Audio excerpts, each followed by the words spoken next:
We're so excited to welcome back to the show Grammy Award-winning producer and musician Jimmy Jam, who along with his partner Terry Lewis has worked with the musical elite in the record industry, including Michael Jackson, Boyz II Men, Usher, Kanye West, Mary J. Blige, George Michael, Mariah Carey, Prince, and of course their long-standing relationship with Janet Jackson. Jimmy and Terry are being inducted into the Songwriters Hall of Fame this year, and we're looking forward to talking to Jimmy all about it. Jimmy, thank you so much for joining us on the Kelly Alexander Show. Oh, thanks, Kelly. Thanks for having me. So, Jimmy, when did you get the news that you and Terry were being inducted into the Songwriters Hall of Fame, and what was your initial reaction? Well, honestly, we got a few different I think hints would be the word. I'll call it hints from a few people that we knew. We knew we were on the ballot, so we didn't know whether we were going to actually get the nomination or not, but we knew we were on the ballot, which was very cool. And then we kind of got a tip-off sort of over the holidays, like around Christmas time, kind of an unofficial, you guys will probably be really happy.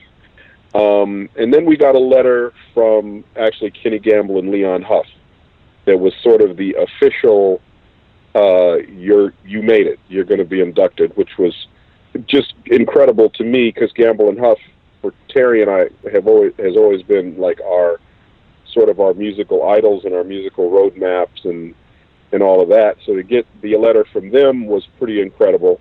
And then of course we got, but when we got the letter, we at that point we were told we couldn't talk about it, that that they were going to do like a press release and all of that, but we was okay to tell our friends and that kind of stuff. So we did, and then we got an official, a couple of official calls from some folks, and so it was really cool. I mean, we kind of, it's one of those things where if you don't know officially, then it's not really happened yet, so you don't want to get too excited. But we were really excited, and then, when it actually happened and we started hearing, some of the other people who we were going in with, then we got even more excited because we felt like there were so many kind of parallel paths and connections to some of the other people that were going in. So that made it even cooler to me. So it's been a pretty amazing, feeling. And so we're really looking forward to it. I wanted to ask you about some of those other people that you're going in with, because it almost seems like this class is made for you guys, like Berry Gordy and Babyface, even I think Max Martin, and Peter Cetera and Jay-Z. I feel like it just seems like a class that fits. Is that how you feel? That's exactly how I feel. The fact that Berry Gordy actually was set to be inducted last year and asked could he defer a year, which was cool. So, I mean, Berry Gordy is like the guy who's, I grew up, listening obviously to Motown records as a lot of people did. But I was thinking the other day that the first time that I ever really was aware of songwriting was when there was an album that he put out called Holland Dozier Holland, or it was called The Supreme Sing Holland Dozier Holland. And I remember asking my parents, what does that mean, sing Holland Dozier Holland? What does that mean? And they said, oh, Holland Dozier Holland are the songwriters. They're the ones that write the songs. And that was the first time that anybody had, and I was probably 5 years old at that point. And it was the first time that I ever noticed that, oh, right, there's a songwriter. And then they pointed out to me, when you look at a record and you see the artist name, but in the parentheses, you see another name, and that's the person that actually wrote the song. And so the Motown records, because there was a lot of them around the house growing up, those were the records that I kind of watched to see who wrote the song. It was the first time I ever became aware of that. And so, I mean, that's an amazing thing in itself. Chicago, it's interesting. When I met Terry, Chicago was my favorite band. And I remember meeting Terry and going, hey, can't wait for the new Chicago album to come out. And Terry, at that point, turned me on to a whole bunch of bands. He turned me on to Earth, Wind & Fire and Tower of Power and a band called New Birth, which was incredible, and so on and so forth, because this was 72, I want to say. And I turned him on to Chicago. I said, no, listen to this. This is really good stuff. And so, Chicago was kind of part of our soundtrack in Terry and I meeting. For the first time. So that's incredible, and so to go in with them is incredible. For a rapper to go in for the first time, Jay-Z is absolutely history making, and so to be a part of that class is an amazing thing.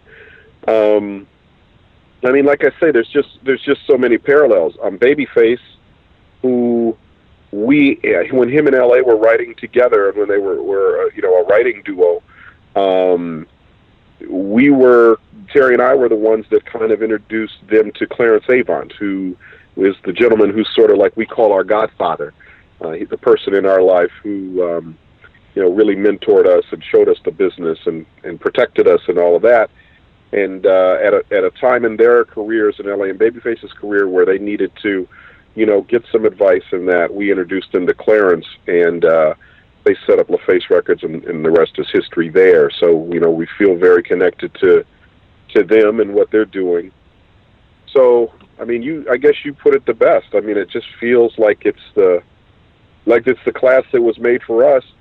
And Max Martin is amazing, and the fact that I know that in talking to a lot of producers, they work with him and in his circle, they've always said that we were a huge influence on them in the way they create music.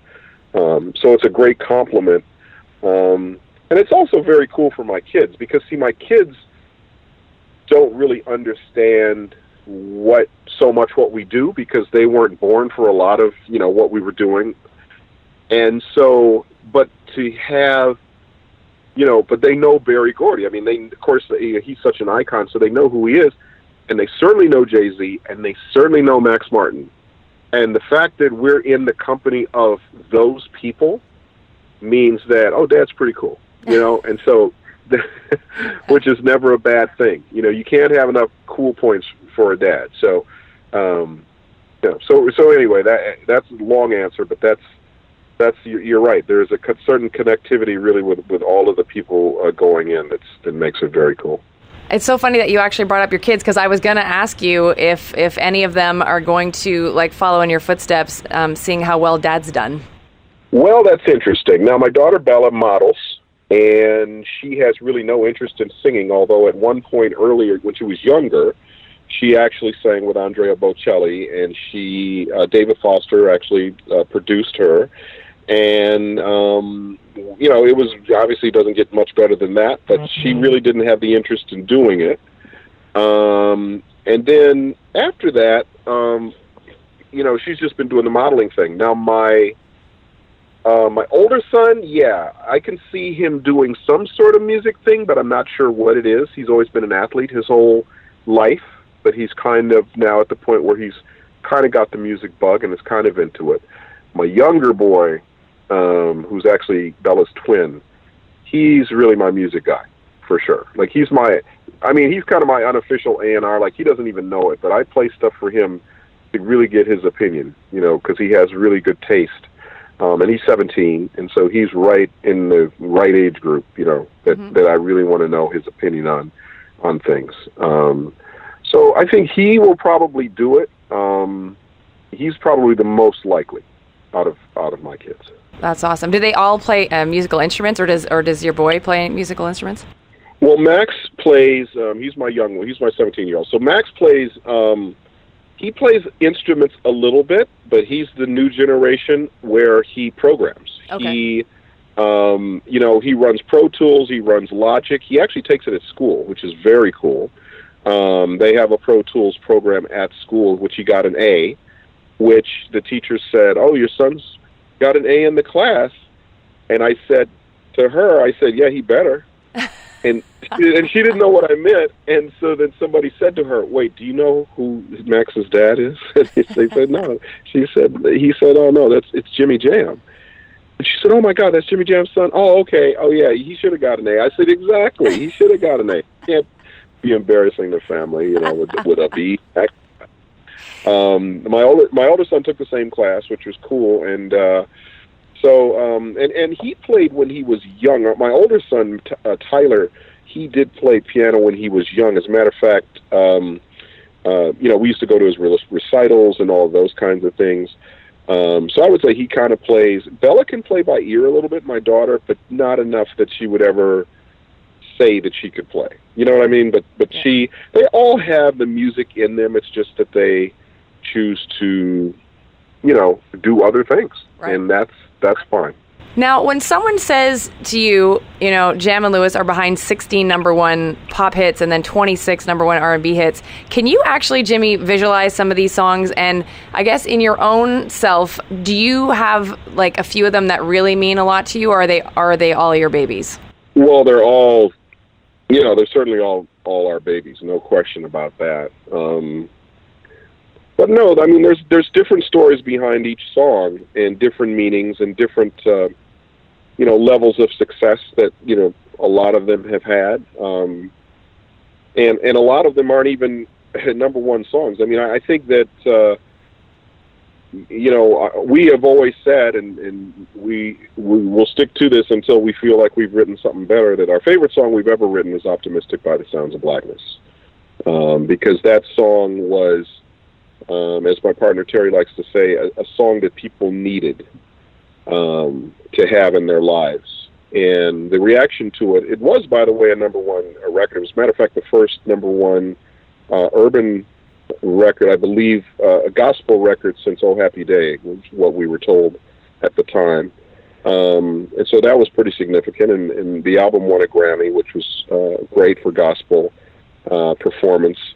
But the best takeaway from it was just the way that it made people feel. And to this day, people come up to us and go, that's the song that I wake up to every morning, or if I'm feeling down, that's the song I put on, and so on and so forth. And it really had a kind of a second, it's had a lot of lives. It just had a recent life. Chance the Rapper put the song up on his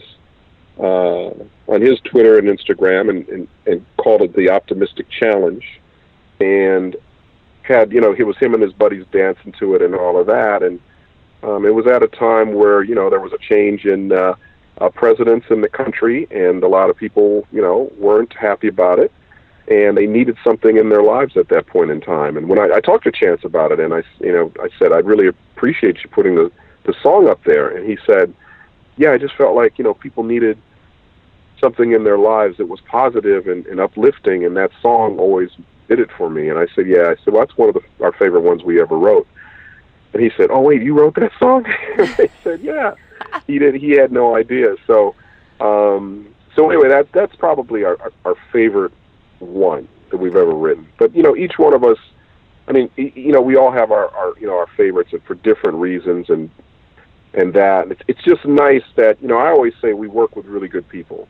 And sometimes when I say that, I people think I'm kind of joking, and I am. I'm not. I'm really, those songs don't sing themselves, because the one thing Terry and I don't do is we don't sing very well. So it's different if I'm writing a song and, we're working with, a Janet Jackson, or we're working with Mary J. Blige, or we're working with New Edition, or we're working with, people, we've worked with Sting, and we've worked with, Rod Stewart, and we've worked with Barry White and Luther Vandross. And I mean, these people, and, there's a list a lot longer than that, but the point is that those people not only inspire the songs, because, oh, wow, I get a chance to write a song for them. Oh, great. And you tend to come up with really good work, or at least your inspired work, I will say.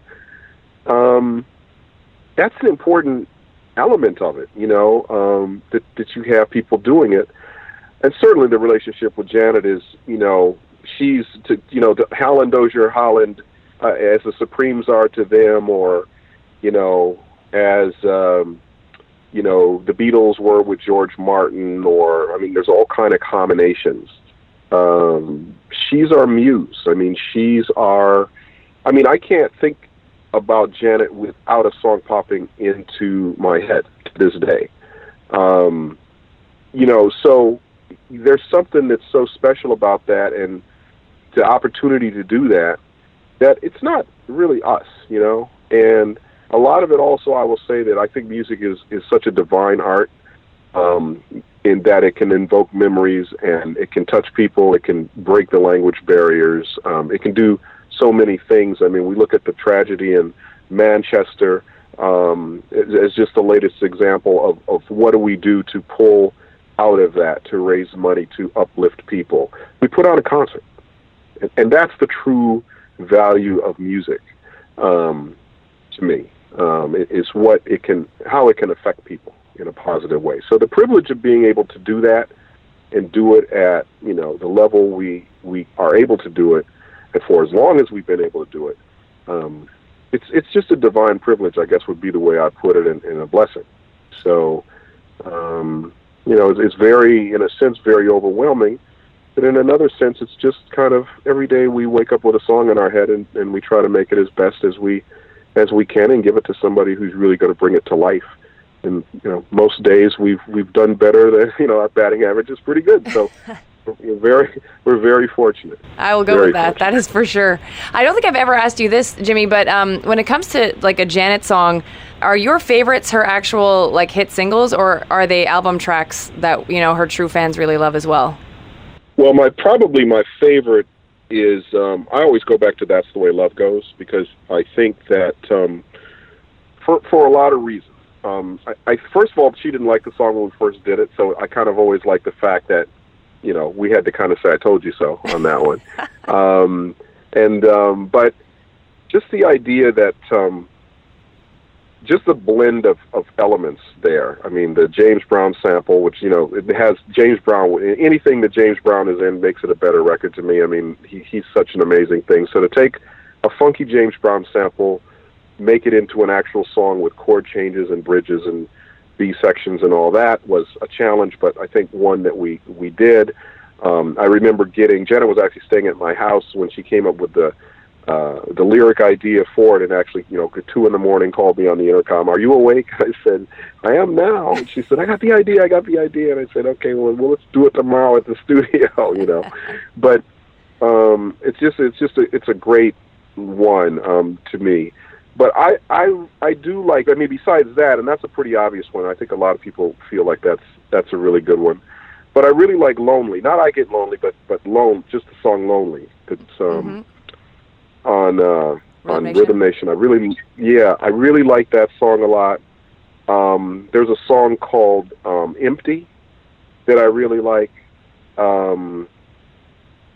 So yeah, there's definitely, and it's nice because with Janet we've always gotten a chance to do actual albums as opposed to one song here and one song there. So it gives you a chance to paint with a whole lot of different colors. And you can do rock sounding stuff, you can do dance stuff, you can do mellow stuff, you can do very sensual things. There's so many different combinations that you can come up with over a course of an album and then sequence them so that it makes some sense. So it tells a story. So, I think we've always done our best work with her, and some of it is because of, like I say, the inspiration, and we have a magic together, but it's also because we have a chance to really stretch out and make a body of work as an album. Like if somebody said, come up with one song, we wouldn't come up with No Sleep. Right. But if somebody said, come up with 15 songs, well, yes, out of the 15 songs, we would come up with No Sleep. And then because you've had that opportunity to do that, now you come up with a record that, it's one of my favorites that we've ever done with her. And still today, it gives me the same feeling, the same warm feeling. Every time I hear it, I still feel the same way. So, yeah. So, I don't know whether I answered your question. I like a lot of what we've done. The one thing I would say is when people say to me, I love everything you guys do, I think to myself, I don't even like everything that we do. Some is better than others. But a lot of it for me is seeing the reaction of the crowds at the concerts, when she performs a song, or having people come up and talk about what the song means to them. Those types of things are very enjoyable to me. Whether it's a song I like or don't like, those things are really still enjoyable to me. And the memory of creating, of the way the songs were created, because they were all created in different ways, that also, affects it too. So yeah, but they all are our babies. We really love all the songs. You mentioned when she's performing, and obviously we're super excited that she's announced that she's coming back with the new tour, State of the World. Will you be heading out to support her like you did at the outset of the Unbreakable tour? Because I know you did a bunch of dates. Yeah, I did, and that is my plan, is to do that. I just, listen, I just like to make sure everything is as it should be. And the one thing now is, because we've known each other for over 30 years, we have a shorthand when we communicate that, with anybody in your life that you've known for a long period of time, you don't have to say a whole lot. It can be a glance, it can be a hand wave, hand gesture. It can be, and it tells you everything that you need to know.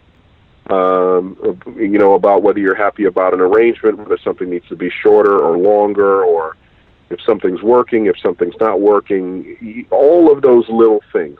And so for that reason alone, I know that she enjoys when I'm there, because I can just, sometimes, you'll get to a point, and it happens vice versa, by the way, too. There's sometimes I'll be in the studio and there's something that's not quite working correctly for me, and I can't figure out what it is. And she'll just go, Jimmy, shouldn't you just something, and it's like, oh, yeah, of course. That makes all the sense in the world, But after a while, you just kind of have a shorthand with each other, and that's what we have. And so I think it's great. I think she has such a talented group of people around her, from her lighting folks to her sound people to her band members. They get it. They get it pretty quickly, and we also get a chance to spend a lot of time with them in pre-production, which is great. So that's the other point, is that we spend a lot of time before the road part even hits and the live part even hits. We spend a lot of time to make sure sonically that everything is really perfectly done, and so I'm looking forward to that part of it too. And she's adding, it's going to be, a lot of surprises and different songs and all kinds of different things. It's going to be very exciting, and I think people that saw the Unbreakable tour will enjoy the new elements of this tour. People that missed the Unbreakable tour, I don't think they're going to feel like they're missing anything, because she's going to put everything in there that you're going to want to hear and see. So it's going to be amazing. I can't wait. Are you already working on the project now, I guess, because September's not that far off, really, when we think about it? Yeah, no, it's not. And we are actually. We're actually, a lot of it, like I say, is brainstorming, and a lot of it, like I say, is shorthand. I mean, we don't really, it's not like a big gear up, like we have to gear up. At least we don't feel that way. We just kind of feel like nowadays we just kind of hit the ground running and we're off and going. So that's our mindset really for it. And I got to tell you, I feel like one of the luckiest uncles in the world, because I always get great FaceTime calls from her at, probably 2 a.m. my time. And it's always her with Issa sitting on her lap. And I got to say, Issa's absolutely the most beautiful baby I've ever seen in my life, and happy. And she's giddy and happy. And it's so inspirational, when you talk about, as I said earlier, she inspires such, what I think are great musical ideas, and hopefully they come out that way. But there's like a whole added element to her now, and a whole nother, meaning in her life, which is so cool to see. I mean, you get it when you're a parent. You totally understand what it's like. And to see her like that is pretty amazing, and such a gift, so it's cool. So like I say, I mean, and I think people have a lot to look forward to, and it's going to be a lot of fun. Do you think you'll actually have time to record some new music? Because like you said, she's in this different space now and probably has lots of ideas she wants to get out. And I know in the press release they kind of mentioned that maybe new music is coming. Do you think you'll have time to record stuff before she hits the road? Will we have time to? Yes. So I think it's will we? It's hard to say, but will we have time? Yeah, because you make time. I mean, that's one of those things. If it's in you and you want to do it, we make time. And like I say, it's shorthand now. We know what to do. We know how to do it. I mean, there's no learning curve or anything like that anymore. We can hit it and do it. So we'll see. Creativity is an interesting thing, but we're excited about the possibilities. Awesome, and we're so happy to obviously have you back with her, Jimmy. So that's fantastic. And last thing before I let you go, I haven't spoken to you since before George Michael passed away, and I did want to get your thoughts on it, just because so many of us are still super sad that, he passed away, especially because I think a lot of his fans were hoping for maybe new music in 2017, because I know there was sort of rumors going around. And I know that you worked with him. So what was it like when you got the news on Christmas Day? Because I was devastated for like a week. Like, just, I was inconsolable. Yeah, no, I was too. It was very surreal. As it was a tough year, just overall. And it was one of those things where it almost became surreal, the number of people we were losing, and certainly the musical caliber of the people we were losing, and the influences that they had. George was great. We only got a chance to work with him one time, but we made the most of it. It was the song Monkey, and the story was that he had already kind of recorded the song, but as we found out after talking to him, he didn't like the way it turned out, because what he really was trying to do was, he always liked something that we did well, he thought, which was we were able to take songs and make them funky, but do it with chord changes. And he said every time he would try to put a chord change in a song, it would lose all the funkiness. And we said, well, what would be an example of a song? And he says, when you guys did like the cool summer mix of Nasty, or when you guys did the cool summer mix of Diamonds.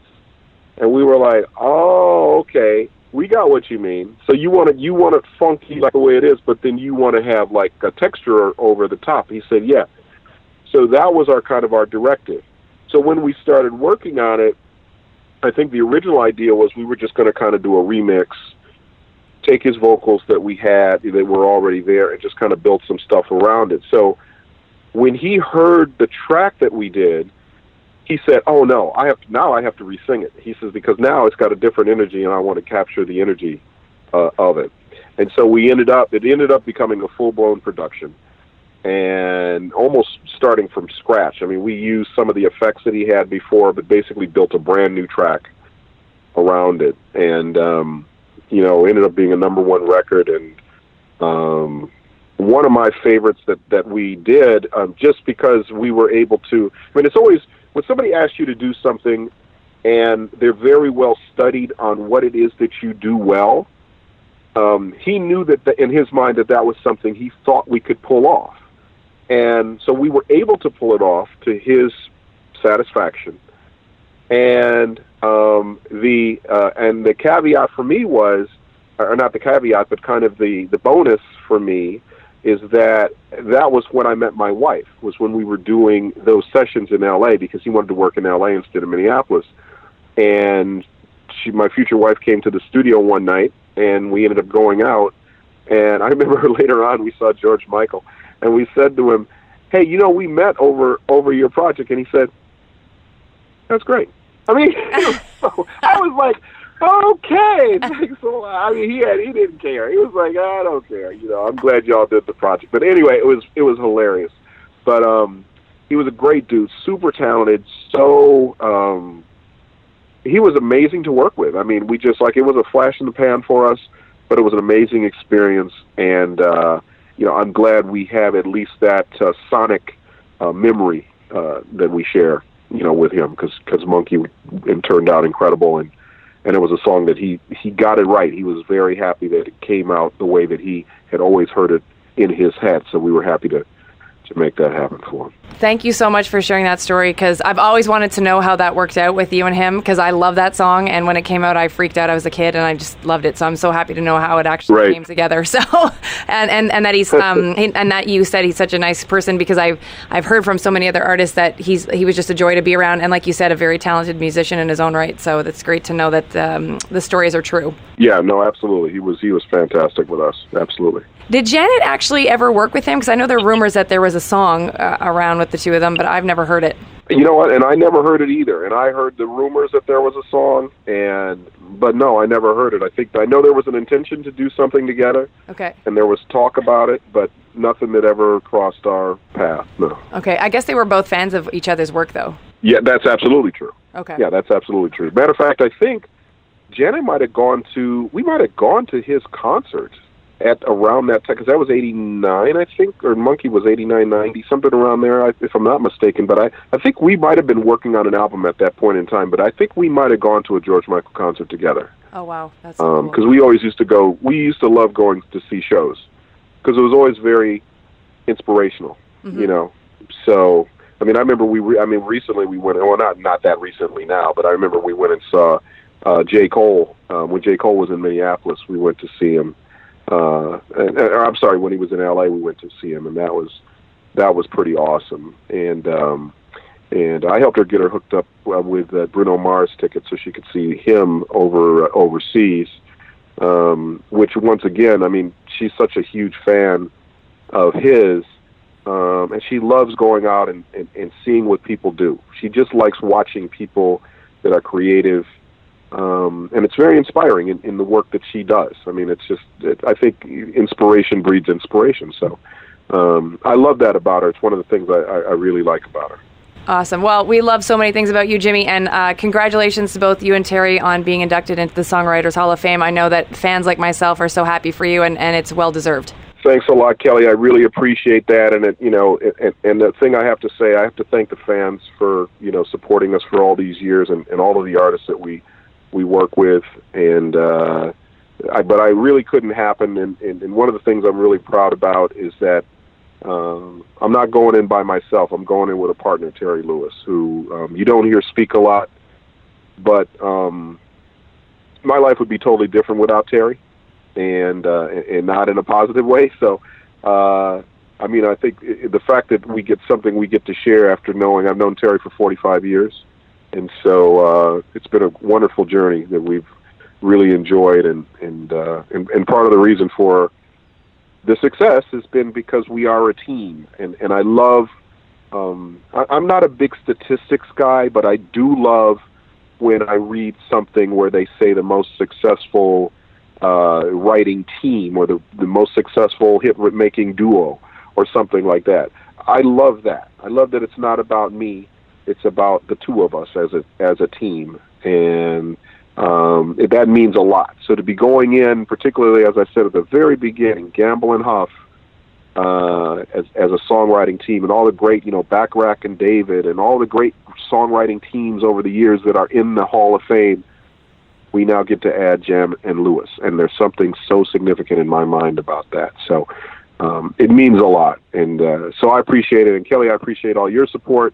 Not only of us, but certainly of Janet and everything that we're working on, and it means a lot. It really does, and the fans appreciate you also in that way. And it's always a pleasure to talk to you. Thank you so much. That means a lot. And as long as I'm around, no one's going to forget you, because I'm just going to keep talking about you and Terry. So thank you so much for being on the show. And we'll let all of the fans know, if you'd like to follow Jimmy, make sure you follow him on Twitter at Flight Time Jam, and of course on Instagram as well. Jimmy, you rock. Thank you so much. Thank you, Kelly.